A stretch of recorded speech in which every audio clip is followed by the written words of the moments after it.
Bienvenue dans cette nouvelle vidéo. Alors aujourd'hui je vais vous donner du... Ça commence bien. Alors aujourd'hui je vais vous faire une petite update concernant mon parcours transgenre. Donc vous savez que j'ai pris la progestérone, que j'ai changé quelques petits trucs dans mon traitement hormonal. Ça je vais vous en parler tout de suite après l'intro, donc si ça vous intéresse, continuez.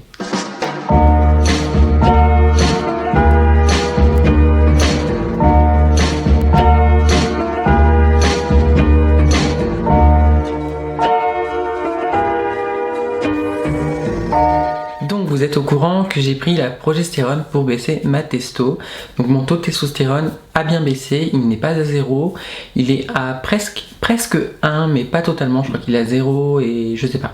Bref, il est presque à 1 mais il est pas à 1. Du coup ça n'impacte pas ma libido, j'ai toujours une libido contrairement à quand je prenais l'Androcur qui est vraiment un castrateur chimique et un castrateur assez puissant qui va réduire la taille de la prostate, donc au niveau des sensation anale et tout, il n'y a plus, et au niveau de la libido, bah, c'est pareil, il n'y a plus rien du tout.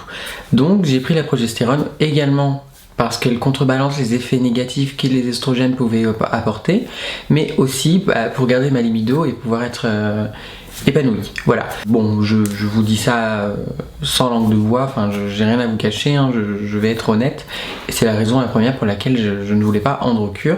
Par contre, il y a quand même une mauvaise nouvelle, c'est que la testostérone a baissé certes, mais les oestrogènes sont très bas. Elle était à 55 peut-être au lieu de 115 et je devais me trouver dans les 115 en prenant le gel parce que je prenais ça sous forme de gel. Malheureusement j'ai l'impression que mon corps ne l'assimile plus, donc elle m'a augmenté la pression. J'avais je crois 2 pressions le matin et 2 pressions le soir à faire, donc c'est ce que j'ai fait pendant 6 mois et je suis allée au prochain rendez-vous. Malheureusement on avait fait une prise de sang juste avant et on s'est rendu compte qu'au niveau des oestrogènes c'était encore pire. Aujourd'hui je suis à 35, c'est une femme en début de cycle. Bon, c'est un peu plus qu'un homme cisgenre, mais c'est comme pour une femme en début de cycle. Donc il y a une mini féminisation, mais bah voilà, les oestrogènes ne font pas le travail qu'ils pourraient faire. Donc je suis assez démoralisée de ce point là, parce que j'ai l'impression de revenir à zéro, comme je vous avais dit dans la vidéo où ça n'allait pas trop. Curieusement, je vais bien, je ne me trouve pas non plus dégueulasse. Je pense que le fait d'avoir la testo qui a baissé, ça me permet d'avoir un visage un peu juvénile, je sais pas comment dire, et donc du coup ça contrebalance le fait de ne pas avoir un taux d'oestrogène nécessaire. Bien que j'ai envie que les oestrogènes fassent un peu effet, j'ai envie de me sentir plus féminine, j'ai envie d'être plus féminine. Beaucoup de personnes me disent mais tu dis qu'une femme, un homme c'est des clichés, nanana, pourquoi tu prends les hormones alors si tu veux pas correspondre à tous les clichés?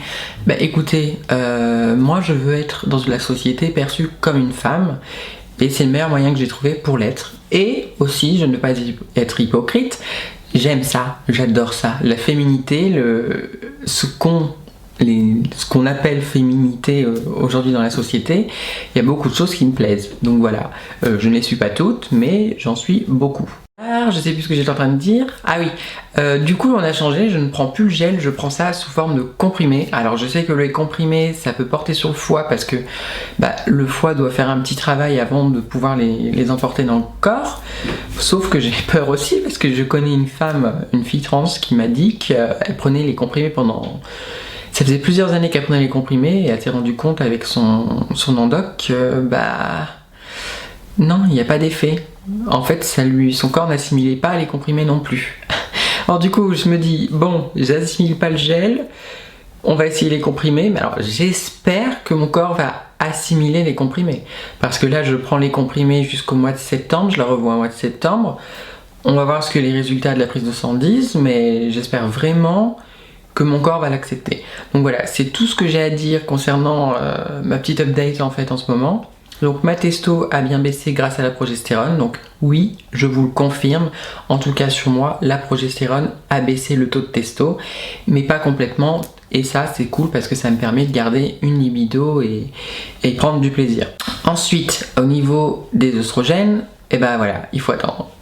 Il faut attendre. Est-ce que les comprimés vont marcher sur moi? Je l'espère, en tout cas, j'essaie de sourire pour ne pas me déprimer trop.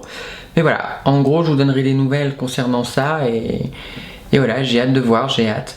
Mais il faut de la patience parce que j'ai l'impression que ça fait quand même 3 ans que j'ai commencé mon traitement hormonal et j'ai cette impression de régresser, de revenir en arrière, c'est assez compliqué. Mais bon, il faut le faire, il faut faire ça, et puis c'est comme ça. Voilà, c'est tout ce que j'avais à vous dire concernant mon parcours transgenre actuel. Et puis voilà, sur ce, je vais vous laisser. Je vous fais de gros bisous, je vous aime, et puis prenez surtout soin de vous.